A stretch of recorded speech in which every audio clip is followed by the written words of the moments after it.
Welcome to Marketplace Masters, the show where we equip Amazon vendors with the strategy and insights to grow profitably. I'm Paul Sonneveld, co-founder and CEO of Merchant Spring and host of this weekly podcast.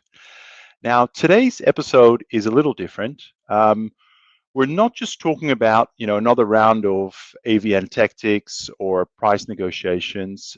Instead, we're going to zoom out a little bit and look at the bigger picture.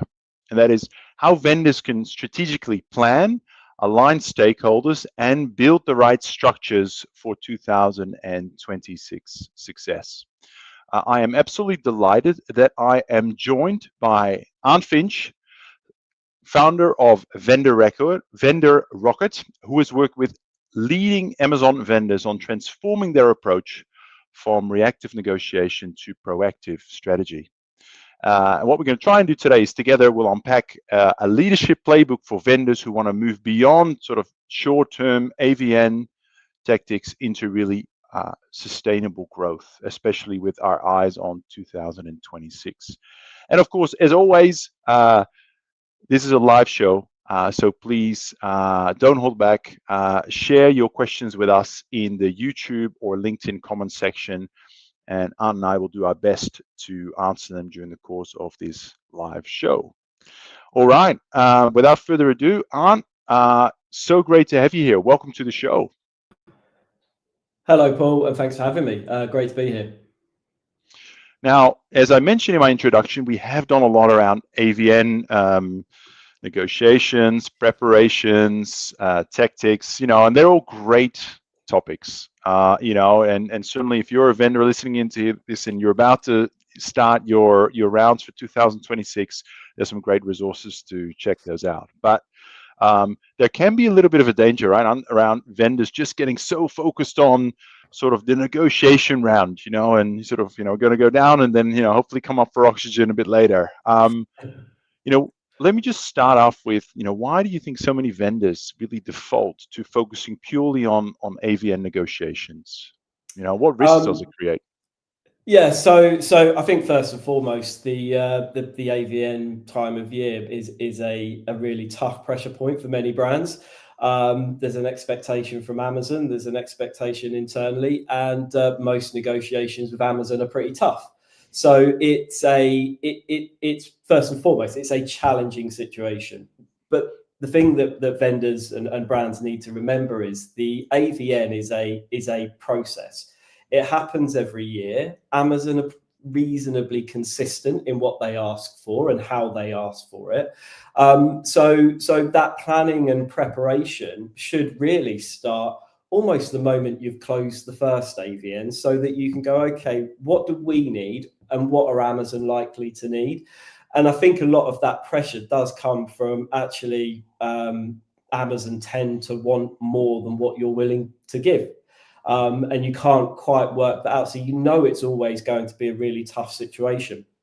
What I encourage brands and vendors to do is to think about what do you need from that negotiation? What's working for you? What's not working for you? And what do you need that set of terms to look like for you to hit your aspirations?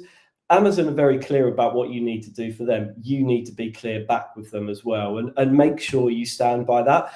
The terms are important. That process is important because it will set the pace and the energy of that trading relationship, the business for the following year. So I think for me, it's always about planning for it. It's always going to feel a bit painful because of the nature of the negotiation.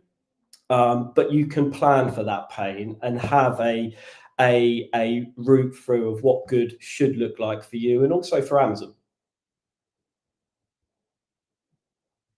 Absolutely. So I've had a week off from podcasting, and I forgot to. Don't know what my headphones not working, and everyone's feeling a bit rusty here. So yeah, no, you make some really great points there, and I think really like trying to go a bit wider than just the AVN, right, and that cost pressure, and really around, we talk about AVN preparation kind of with a short-term horizon, but we're also talking really about, just doing a check of your business, doing a overall business health check, making sure, really understanding where you are as a vendor, and as a business overall, because Amazon might be just a single part of your business. But Yep. in terms of that broader piece of preparation, and specifically like, conducting a business health check, what are the sort of things that you find when you do those things with clients? I'm particularly interested in margin leakage, or what does Yep. it look like once you look at the business more holistically within the context of AVNs coming up? Yeah, so I think when you come to auditing a business, on auditing your Amazon business, it's important first and foremost to understand the role that you need Amazon to play for you, and your brands, because Amazon will either be a significant chunk of your business, maybe all of it, or it will be a smaller proportion. And it's thinking about what good looks like for you on Amazon versus your overriding business performance and other distribution points in the market. So I think that's always the first question. I think it always helps when you go into an audit to have real clarity over the objectives. So whether that's revenue, margin, it could be conversion rate, traffic, whatever it is you're choosing to track that will give you an indication that your business is going in the right direction, because they become your anchor points for your audit. In terms of, I would always encourage brands to focus on revenue and profitability and get down to that real net level of profitability once you've paid for all of the cost of overheads and staffing, warehousing, etc. To go, okay, is Amazon fundamentally making me money based on where I am from a revenue perspective? And then you work back from that point. The standard framework for any audit that I run will always go through a series of points. That will be looking at the retail metrics, so conversion rate, glance views, ship costs, net PPM, all of those base level retail metrics that you can follow. Then look at product. Not every product, it'll probably be your top 10, 20 products, and look at the retail estate, look at the conversion rate of that product. Are you using A+? Are you doing all of the imagery, videos, etc.? Then it will go into operations, and normally that's where you'll start to find a lot of the leakage. It could be chargebacks that are sneaking through. That's a really common one for vendors because it's very difficult for Amazon or to get that money back off Amazon. But I always maintain the basics of a relationship with Amazon or any customer is you agree a price, they order the product, you charge them that price, they pay for it on time, or you deliver it and then they pay for it. As long as those fundamentals are being delivered, you go, okay, well, that should be fine. But looking at how you service the account, look at the order days, looking at the chargeback amount, looking at any of that product level detail. So quite often you'll go, well, hold on, my pack size hierarchy is not quite right, and therefore that's causing me problems. And that could be a really small tweak that gives you massive returns back in terms of your chargebacks. So getting into that granular level detail and identifying where that leakage is coming at product level is actually sometimes quite a fruitful exercise to go through. Ads is a big one. That's always the next step, is ads doing what you need it to do. One of the things that I look for is quite often you find that ads is a separate strategy to your overriding business on Amazon, whereas ads should contribute and complement your existing retail strategy. So making sure you're looking at the right products, make sure you're spending on the right search terms or keywords. So that quite often overturns a bit of wasted spend there that you can go, look, how can we better use that to boost the overall business or profitability? And then a big one is terms. The Amazon terms are really complex. We know they are. There's lots of different buckets of money. Amazon sell you the vision of what you can get for that investment. You need to make sure that that's actually happening. So make sure you keep an eye on those. If it's not, that's part of your variable toolbox that you could take to the AVN the following year round. And also making sure that Amazon are claiming the correct amount when they invoice. So if you've got base terms of 10%, are they claiming the 10%?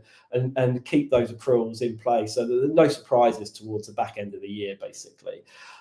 So you'll find a bit of money and margin improvements through all of those areas, whether it's through focusing on different products with a higher margin or it's going how you service the account. There will be small tweaks for all of those marginal gains that help improve the bottom line.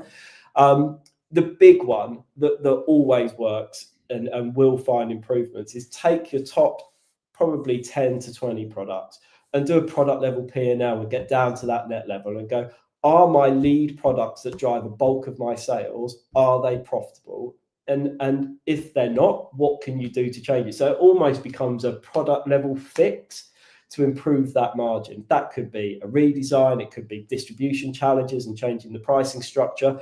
But that's a bit more the longer term burn to be able to do that. But if you can fix it at the root cause, then ultimately that's going to give a massive impact onto your bottom line.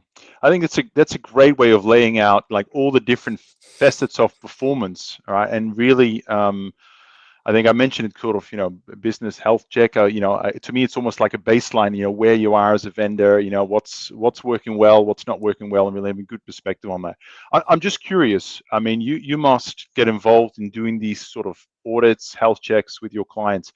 How if they were to, do this themselves, or someone like yourself just how much time should you set aside for this? Is this a kind of get it done in a week? What is it? Obviously, forget about the fancy presentation that you probably put at the end of it. But in terms of elapsed time, because I know a lot of vendors are about to do AVN, right? Is there enough?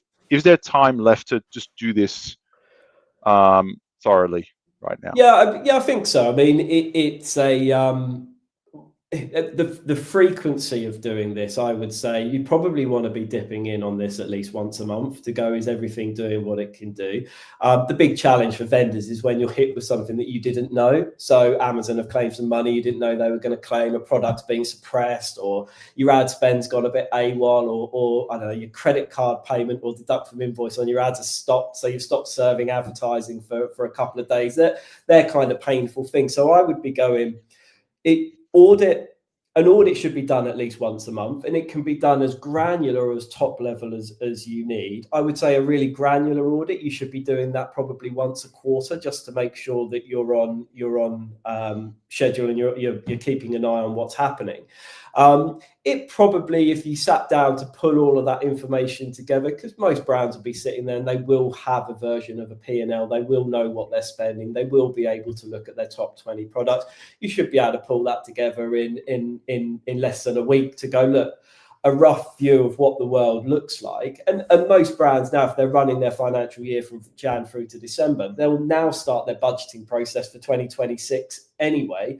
So they're going to have visibility of some of this data. And also it's good to go into the AVN right now having that information, because Amazon will tell you that you're not profitable enough. Well, what if Amazon's not profitable enough for you?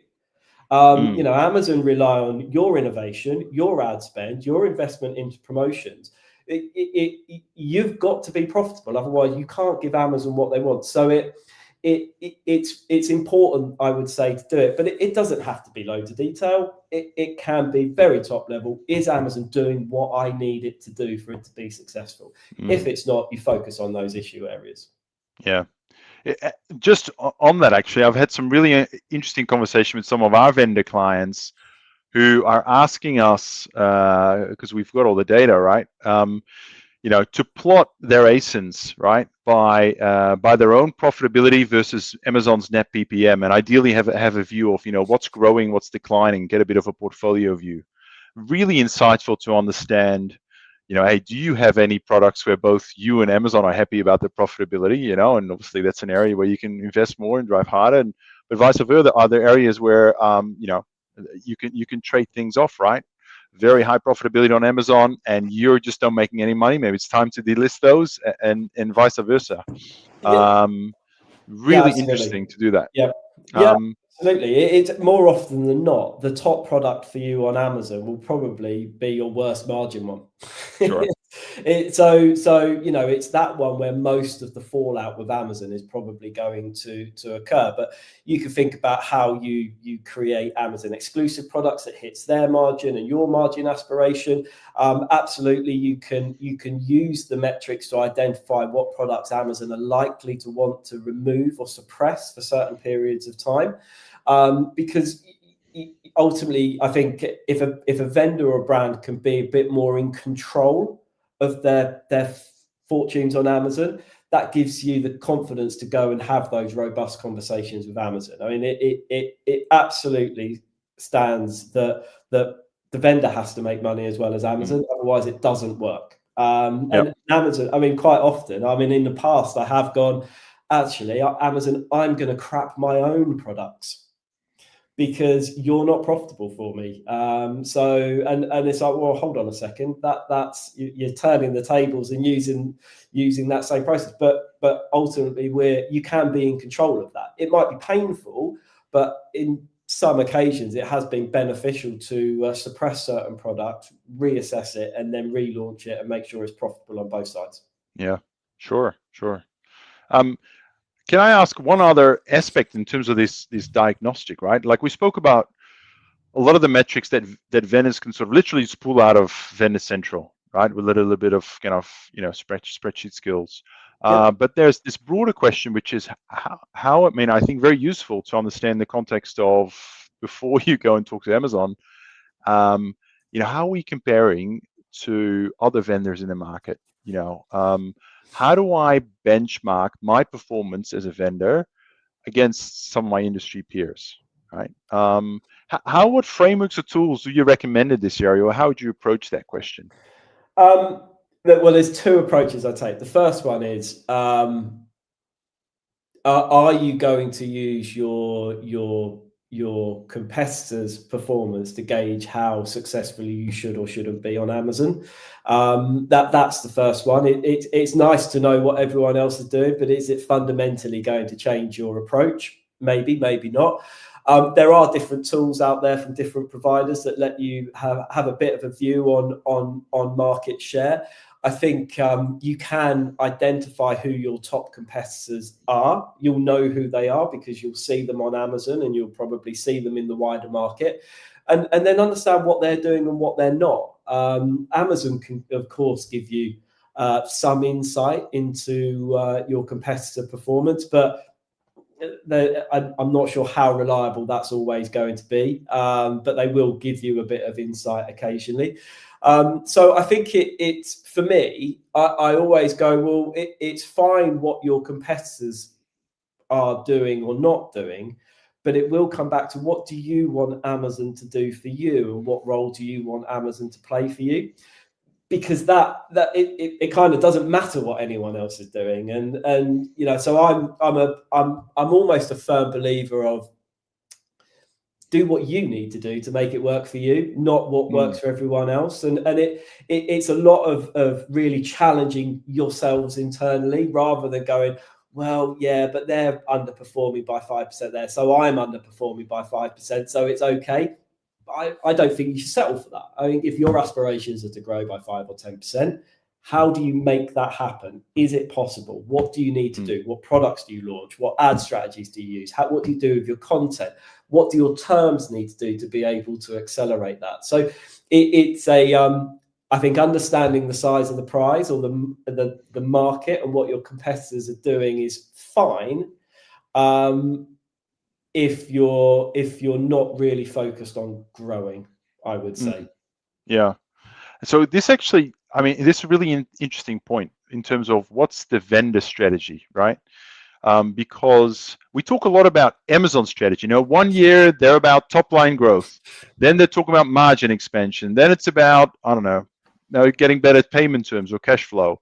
That's Amazon strategy, right? And I appreciate there's not one vendor the same as another, but in terms of in your discussions with vendors, maybe this year, maybe compared to previous year, what are you hearing in terms of vendor strategy? In terms of let me give you some sort of markers in terms of how much is it about, hey, we want to Amazon is the growth channel for us, so it's all about growth, versus hey, we're too reliant on Amazon, we want to pull back in terms of we want to diversify, versus it's about we need to try and grow our margin. Profitability is not where it needs to be. I mean, as you're talking to vendors, I guess bringing a particularly a European perspective there, but what are you hearing about their strategy for Amazon? And appreciate every vendor is different, but are there any themes you're picking up this year? Margin for sure. Margin for sure is one that Amazon keep asking for more, and the expectation is they will want more. So naturally, focus for vendors moves to profitability at ASIN level. So that for me kind of is it runs across pretty much all vendors. The other one is how they diversify, the role of 3P versus 1P. What should they do and how should they do that? Will it impact profitability in the right way? And so normally it's going to be those areas. A lot of it, the strategy is about being more in control, rather than being at the whim of what Amazon want and feeling like they're constantly pushed from pillar to post by Amazon with no real control over what they're doing and the future direction of their Amazon business. And logically, that then flows back to how you service the demand on Amazon, and are you making money when you do so? Very interesting. I thought there might be a shift there. It's going to be interesting because both Amazon and the vendors want more margin, right? And actually, it's not impossible, even though it sounds like it. But that's probably for another day. Yeah, I do want to go back. Just on that, I mean, I've been negotiating and working with Amazon directly as a vendor since 2011. They've always been pretty consistent. They want more. In terms of more margin, a higher net PPM.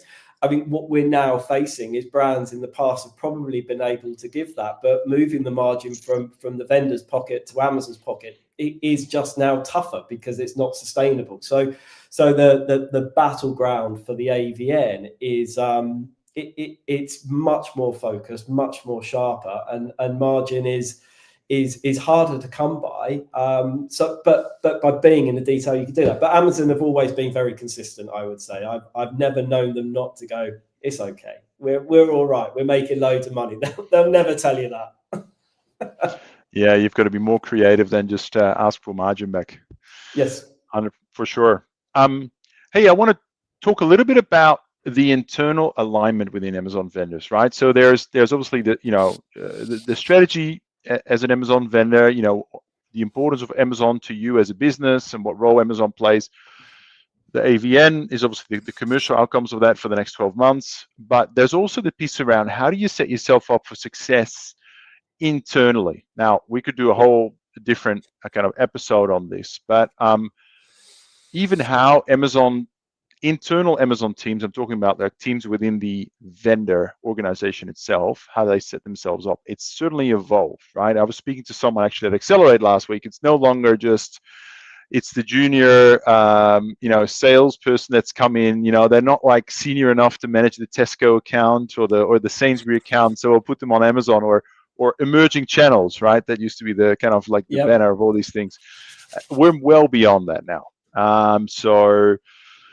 I'd love to just get your perspectives on what are you seeing these days in terms of internal structures, and maybe what have you seen of some really effective ways of structuring your internal Amazon teams? Yeah, it's I mean, you're back to this debate of whether it's in-house, whether it's an agency, whether it's a mix of both. I think a lot of it depends on the complexity of your catalog and the turnover that you're delivering. I think the most effective ways for me that I've seen is where you're balancing out your internal resource, focused probably on the commercial element, and then you're supported in the background by agencies that can support on sponsored ads, DSP, maybe a bit of content. That tends to work in terms of the day-to-day running of the account, and it becomes a bit more scalable without burdening the P&L too much with too many people. The flip side to that is how you create those cross-functional teams.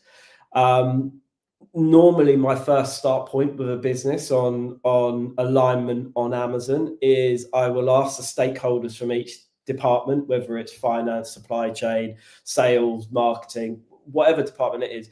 I'll ask them when they're all together to tell me what the top level objective is for Amazon, for the business. And you'll get completely different answers. And that's because everyone's kind of rowing their own boat. Someone's got to figure out how quickly they get the stock to customers, to Amazon. Sales have got to think about the revenue. Marketing are thinking about the brand, which is absolutely right. But they need to think about in the context of the overriding business objectives. So the brands that I see, or the vendors that I see that really set themselves apart, are the ones who have got that alignment, whether you come in at the bottom, the side, the top, everyone's rowing their boat towards a consistent goal, so that every action then feeds into it. So if you can then have that internally, and then you bolt an agency on, or you bring new people in, having that clarity of where you're going, or where you are, where you're going, and how you're going to get there, and what specific actions you're going to take, is massively important. Just in terms of the who, and I've posted about it a few times on social media, on LinkedIn. The days of the one-man band on Amazon, they're a million miles away. You will not be able to scale with one person. It's too complex. You'll be skimming. You'll create issues. So I would always encourage brands to think about scale the team in line with scaling the business, and if you do put a junior in there, because I started on Amazon in 2011, I didn't have any experience on Amazon. I was experienced selling elsewhere, but give them support, give them tools, give them the support that they can go and find a way to make that work, because it's a tall order for anyone coming into the Amazon space if they're just on their own, trying to manage all of that. So we're definitely well past that one-man band approach, I would say. And do you find that there is, in terms of the C-suite, or the executive of these organizations that have pretty big remits, particularly multi-channel distribution and the like, do you find there are still, is there still kind of a level of skepticism, or a lack of buy-in in terms of what Amazon is, just seeing it as just another channel? How would you characterize that now? Is that mindset still there in some vendors? And if it is, how do you combat that? You might be a wonderful vendor manager. You've organized your cross-functional team. Everyone's singing off the same hymn sheet. We're aligned, but the guy upstairs, the top floor, he's not bought in, right? He just thinks we should be dealing with Amazon in the same way we're dealing with, I don't know, Waitrose, right? Yeah, look, I mean, that does still exist in pockets, right? But I think generally people now accept that certainly senior leaders accept that Amazon is slightly different. It can feel annoying, and it can be frustrating, and also, if Amazon's a significant percentage of your business, it can feel a bit risky, probably. So when I talk to people about communicating internally, there's a couple of things I found that have really worked. The first one is, people naturally, when you're running an Amazon business, you naturally tend to communicate what's working and not share what's not working. So you need to share everything in balance. So be consistent and unbiased in your communication of, this is working, this isn't, this is what I'm sorting out, these are the key challenges, and these are the risks. From my experience, those senior leaders tend to get frustrated when they don't really understand, or they don't know if it's in control or being taken care of. So just make sure you oversteer on the communication.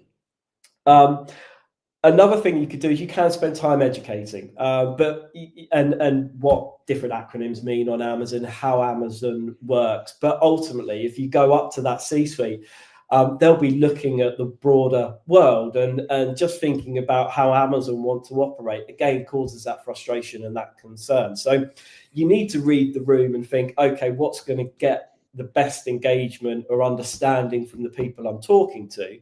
So quite often I would then go, well, if you can't educate them on Amazon, actually you're going to have to convert the Amazon language into the internal language to help with the understanding. And that also works quite well to be able to bring people on board, is rather than trying to get them to understand where you are, just do the conversion for them and help them understand in pure business terms. And sometimes that really helps. But a lot of that angst about Amazon and that frustration or that annoyance, it comes from lack of clarity and lack of communication. So where that's present, if you're feeling that in your business, oversteer on communication. And what you might not get any questions, you might not get any engagement, but what it's doing is showing that you're in control and you're telling people what's happening, and that has always worked really well for me in the past. That is a great tip. Absolutely. We've just gone past the half an hour mark, so we are out of time. I'm trying to be really conscious of people's time. So I was just gonna maybe wrap up with a final question, which was, what are you talking to your clients about or are excited about when it comes to 2026 in the context of Amazon Vendor, right? Beyond, I guess I just want to move people's perspective sort of beyond the AVN process. It's going to finish, and then we'll sort of be back to kind of running the business. Hopefully sometime in Q1. I know for some of you it won't be until well into Q2, but it will come to an end at some point. What are the things in 2026 that you're excited about or you want to put on people's radar to start thinking about in the context of Amazon and Amazon Vendor? That's a good question. So, I mean, I'll answer that in two ways. The first one is the new year, and once you get through the AVN, the new year is an opportunity to reset what good looks like on Amazon for you as a vendor. And that could be small improvements in your conversion rate, traffic, ship cost, whatever it is that you're using to gauge your performance or your profitability. But January once the AVN closes, a chance to reset and go, okay, we're now going to fine tune it. So I get particularly excited about this point in the year because the actions and the planning you take now will have a massive impact on what 2026 looks like. So I think that's the first part. I think those end of the year, roll into the new year is always that opportunity to reset. I think with promotional campaigns as well, I think whether or not you discount, whether or not you engage in them, I think there's always going to be an element of Amazon wanting to improve their deal ops and visibility of brands. I still think that's a good opportunity for vendors to really make a strong case for visibility and enhanced sales, glance views, conversion rate during some of those peak trading periods of promotions. I'm not talking just Prime Day or what we got. We've got end of summer sale, back to school. It's those key strategic campaigns that you should start planning now and probably push into your AVN. So if you're a back to school brand, for example, well, let's say you're in office products, make sure that you've got visibility of your deals through the AVN so that you max that visibility when it comes to that moment of truth when your consumers are on site. The same with Q4. If Q4 is where all your sales are, what are you going to do to make sure that you maximize that opportunity? And I think a lot of brands they work from month to month and they're then going, right, it's here now. I better do it because Amazon have sent me an email. Start that planning now. The quicker you plan, the more you go, what products, what discount, what do I expect from a revenue perspective? What do I expect from a margin perspective? That then for me is actually quite exciting because you're taking control of the situation, not necessarily letting Amazon drive the momentum of your account. And that's the thing that all the brands that I work with is take control. Don't be a passenger in your Amazon journey. Make it do what you want it to do. And if it's not doing what you want it to do, well, maybe it can't, or maybe you need to slightly change your strategy. So outside of all the normal stuff of AI and all of those different things that are exciting, for me, it's that planning and that structure and that vision of what you're going to get out of Amazon that I personally get quite excited about. And I think vendors should get excited about that as well. I'm getting excited just listening to you. The excitement is just, your energy is transferring all the way down to Australia. It's amazing the reach. Yeah, very good. That is great. Well, we are out of time, but so I just want to thank you sincerely for coming on today's show and sharing your knowledge, sharing some great examples, sharing some insights, and getting us to look a little bit broader than the AVN process we have been focusing on recently. So really, really appreciate that. For those part of the audience that are tuning in live now, or maybe watching this on demand later, they want to get in touch with you, maybe to have some further conversations around these sorts of topics, what's the best way to get hold of you? You can go to my website, which is vendorrocket.co.uk. Reach out to me there. So I'll answer those very quickly, or just drop me a message on LinkedIn. I quite often post on LinkedIn about various bits and pieces around Amazon and structure and strategy. So yeah, follow me there and drop me a message there. Fantastic. All right. Thank you so much, Arndt. Thanks for having me. Take care. All right, everyone. That is it for today's episode. I did see that there's a couple of people that dropped us a couple of questions in on YouTube specifically, actually. So we'll try and get to those and answer those straight after the show. Apologies, we didn't have time to get to those today. But yeah, thank you for tuning in. I hope you enjoyed today's episode of Marketplace Masters. If you're looking for additional, vendor resources and content, please go and check out merchantspring.io. Go navigate to our resources section, and you will find a wealth of articles, blogs, on-demand videos, all free for you to use so that you can lift your Amazon vendor skills and improve your commercial outcomes. Thank you so much for tuning in today, and we'll see you again on the next episode of Marketplace Masters. Take care, everyone.